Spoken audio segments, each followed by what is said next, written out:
Bonjour chers élèves, j'espère que vous allez bien. J'ai le plaisir de partager avec vous cette séquence d'apprentissage en comptabilité. Cette séquence portera sur l'analyse d'exploitation. Cette séquence est destinée aux élèves ou aux filières sciences économiques et sciences gestion comptable, deuxième année baccalauréat. Donc, commençons par le plan, d'accord? Donc, premier point, c'est étude d'état de solde de gestion, donc on va voir la définition et calcul des soldes de gestion. Et deuxième point, présentation de l'état de solde de gestion. Et troisième point, c'est définition et calcul de la CAF. Donc, définition. L'état des soldes de gestion est un ensemble des soldes et la différence entre des produits et des charges de même nature est composée de deux tableaux. Tableau de formation des résultats TFR et le tableau de capacité de financement, la CAF. Premier point, calcul des soldes de gestion. Donc, tableau de formation des résultats TFR, c'est très important. L'origine du TFR par rapport au CPC réside dans le fait qu'il analyse le résultat à partir des soldes intermédiaires de gestion et de dégager certains indicateurs tels que la marge brute, la valeur ajoutée et l'excédent brut d'exploitation. Il faut bien retenir ces trois éléments, la marge brute, la valeur ajoutée et l'excédent brut d'exploitation. Très bien. Exemple de mise en situation de l'entreprise Orion Sarl. C'est les données comptables de l'entreprise de l'année 2019. Donc, on a quelques données comptables de CPC. On va commencer par la marge brute sur vente en l'état.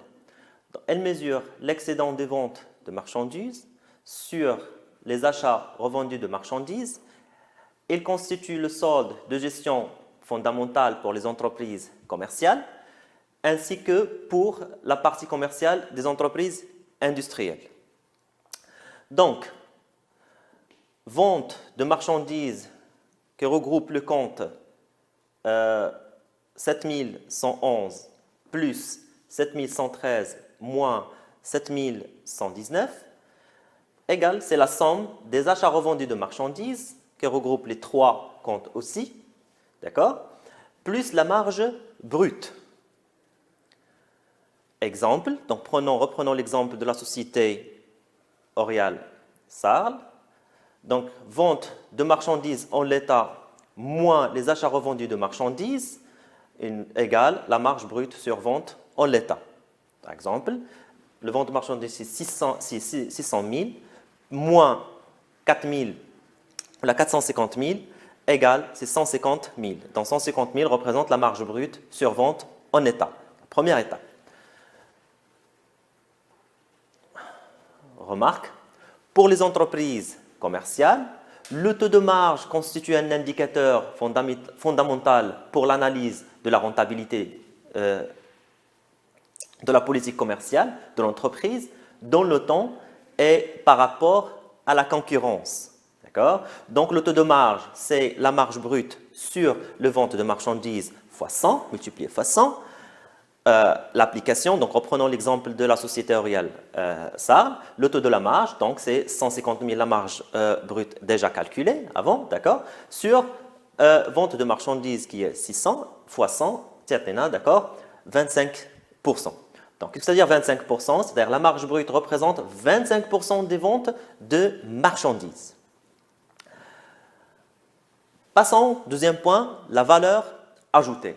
Donc, il permet d'évaluer le poids économique et la contribution de l'entreprise à la production nationale. C'est la richesse créée. Il exprime le supplément de la valeur que l'entreprise incorpore dans ses produits par rapport à celle des biens et services achetés à des tiers. Donc, la valeur ajoutée, c'est la marge brute plus production de l'exercice moins la consommation de l'exercice. Alors, c'est quoi production de l'exercice et la consommation de l'exercice? La production de l'exercice, c'est les ventes de biens et services produites, c'est le poste 712. plus plus ou moins, d'accord, plus ou moins, variation des stocks de produits, c'est le poste 713, plus immobilisation produite par l'entreprise pour elle-même, c'est le poste 714, d'accord. Deuxièmement, c'est la consommation de l'exercice, c'est très important ces deux éléments, d'accord, pour calculer la valeur ajoutée. Donc, consommation de l'exercice, achat consommé de matières et fournitures, le poste 612, plus autres charges externes, poste 613, 614.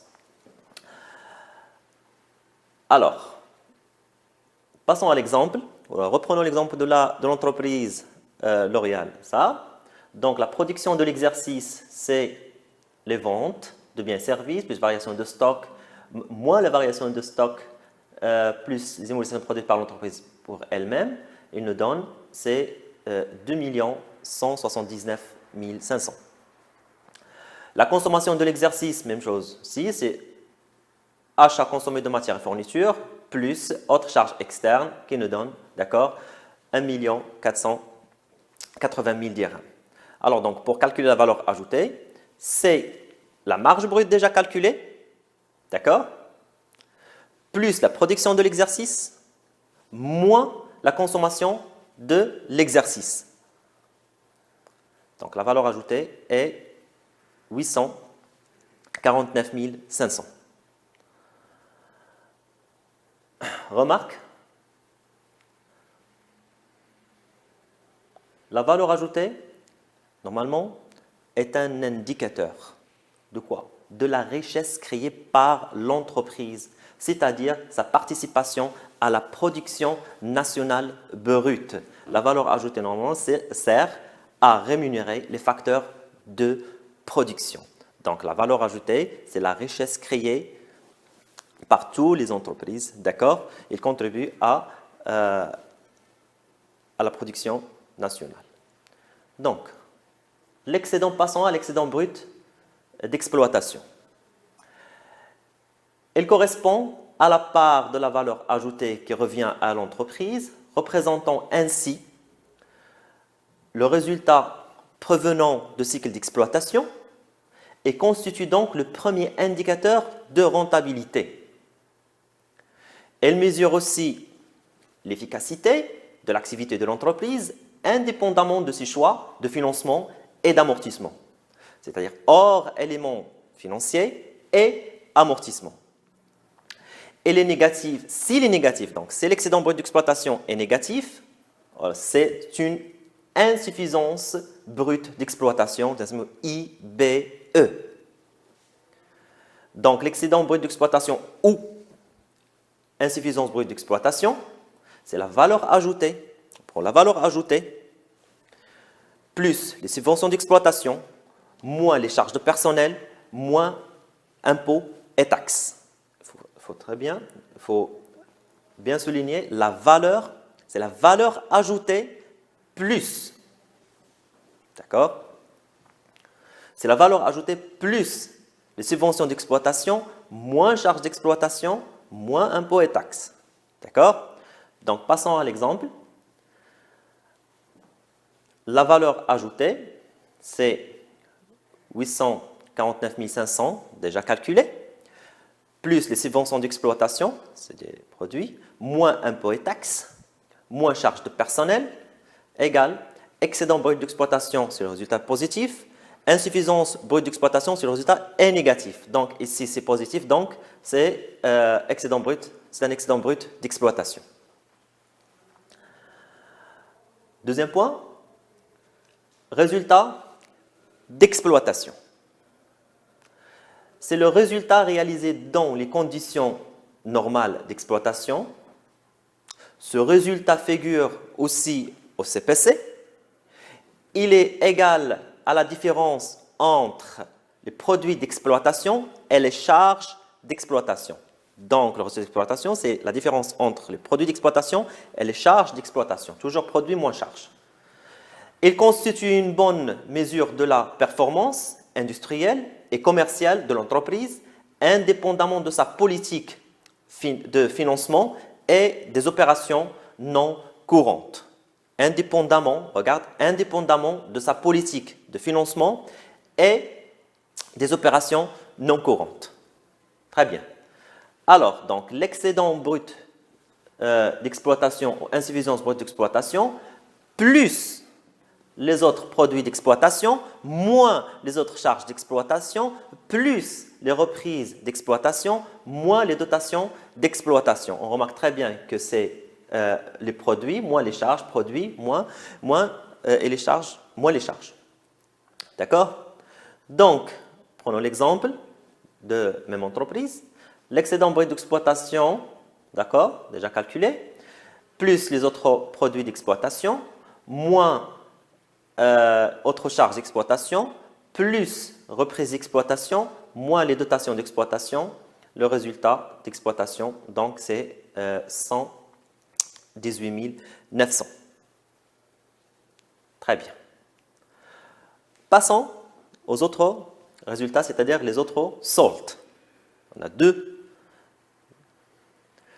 Quel est le résultat courant, d'accord? C'est le résultat dégagé par les opérations ordinaires ou habituelles de l'entreprise sur le plan industriel, commercial et financier, exclusion faite des éléments non courants et de l'incidence fiscale de l'impôt sur les résultats.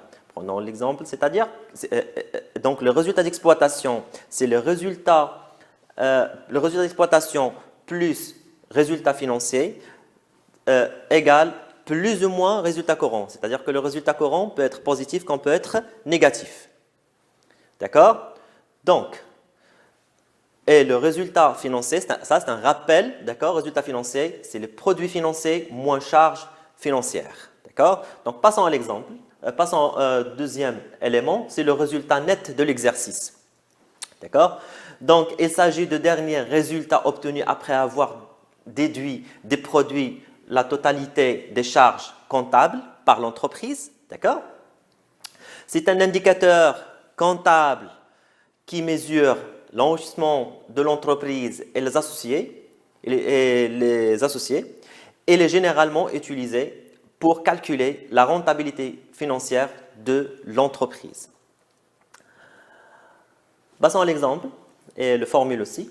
Le résultat courant, plus ou moins le résultat courant, plus ou moins le résultat non courant, moins les impôts sur les résultats, égale le résultat net de l'exercice. C'est-à-dire que le résultat courant peut être positif comme peut être négatif et le résultat non courant peut être positif comme peut être négatif. Donc, il faut faire attention. Moins l'impôt sur les résultats, l'IS, d'accord, égale résultat net de l'exercice. L'exemple qu'on a déjà abordé, le résultat d'exploitation, déjà calculé, plus ou moins résultat financier, égale résultat courant. D'accord? Plus ou moins résultat non courant qui est positif ici, moins les impôts, et égale le résultat net de l'exercice, 150, qui égale 150 000. D'accord? Maintenant, passons à la présentation de l'état de solde de gestion. D'accord? Premièrement, par le tableau de formation de résultats. Donc, c'est quoi le tableau de formation de résultats? On a déjà vu les différents éléments qui constituent le tableau de formation de résultats. Il y a la marge brute sur vente en état.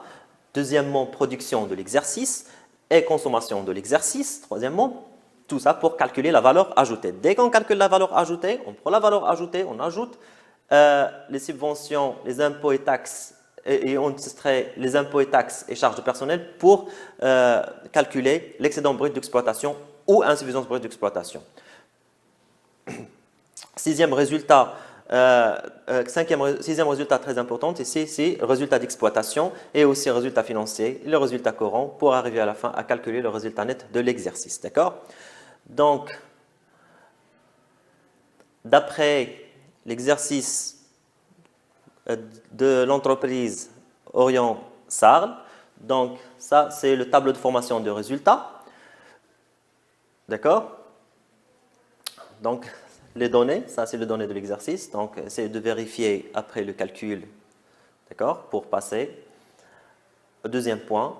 Dès qu'on calcule le résultat net de l'exercice, on passe au deuxième point qui est le calcul, la définition et le calcul de la CAF. Donc, on ne peut pas calculer la CAF si on n'a pas le résultat d'exploitation. Donc, c'est quoi la CAF? Définition. La CAF, ou la capacité d'autofinancement, exprime la capacité de l'entreprise à s'autofinancer, c'est-à-dire attitude à renouveler ses équipements et à financer sa croissance par elle-même. Autrement dit, la CAF représente les ressources dégagées par l'activité et que l'entreprise peut consacrer à l'investissement.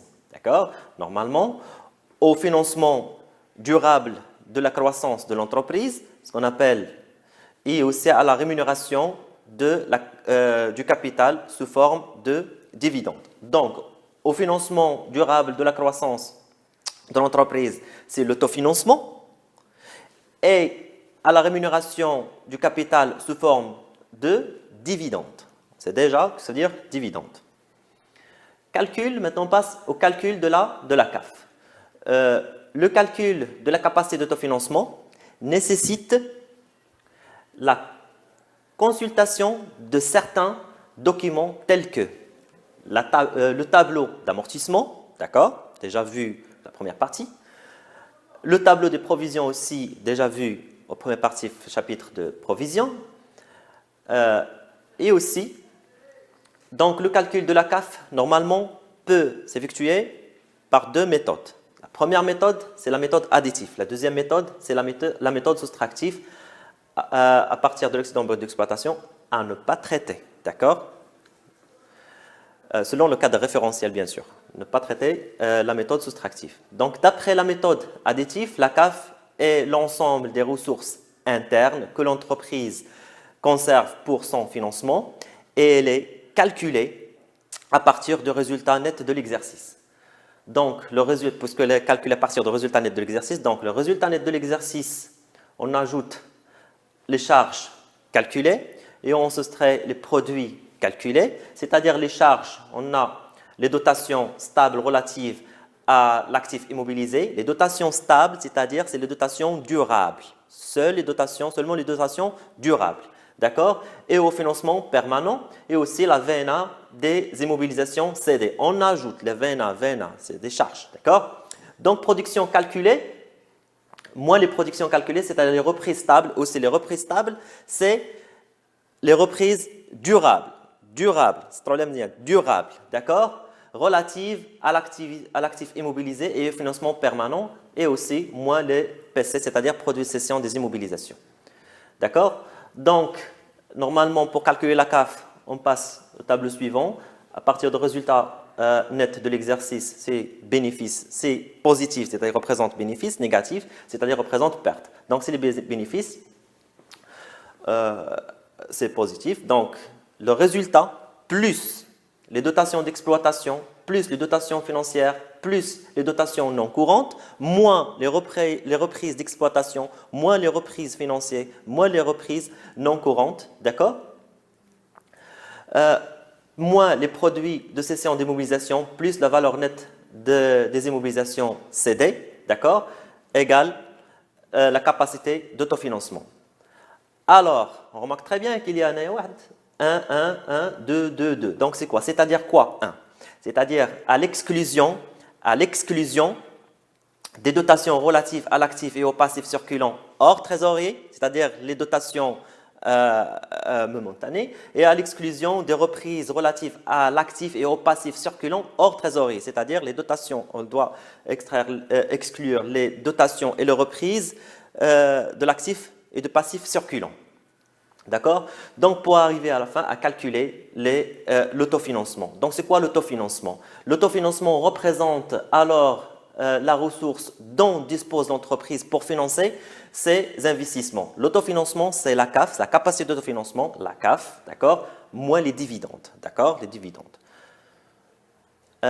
Exemple, cas de la société Orion Sarl. Donc, on a un tableau ici qui représente la balance après inventaire où il y a les données de la classe 6 et de la classe 7, d'accord? Et aussi la distribution de bénéfices qui est 186 900, d'accord? 196 900, d'accord? Et autre information, extrait de la balance après inventaire de l'entreprise au 31/12/2019. Donc, à partir de ce tableau, on doit remplir le tableau de la CAF.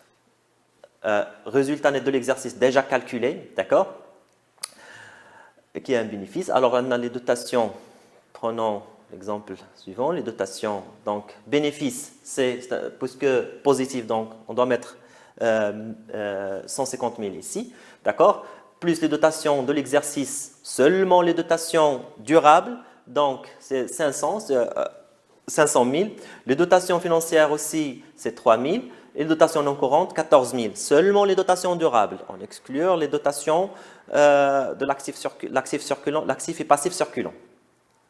Moins les reprises d'exploitation, moins les reprises financières, qui maintenant c'est zéro, d'accord, c'est-à-dire qu'il n'existe pas. Moins les reprises non courantes, d'accord, 30 100. Alors, moins les produits de cession des immobilisations, produits de cession, plus la valeur nette d'amortissement des immobilisations CD qui est 200 000. C'est-à-dire la capacité d'autofinancement qui est 396 900. On soustrait de la capacité de financement, donc la capacité de financement moins les distributions de bénéfices, c'est-à-dire 200 000, c'est-à-dire l'autofinancement. D'accord?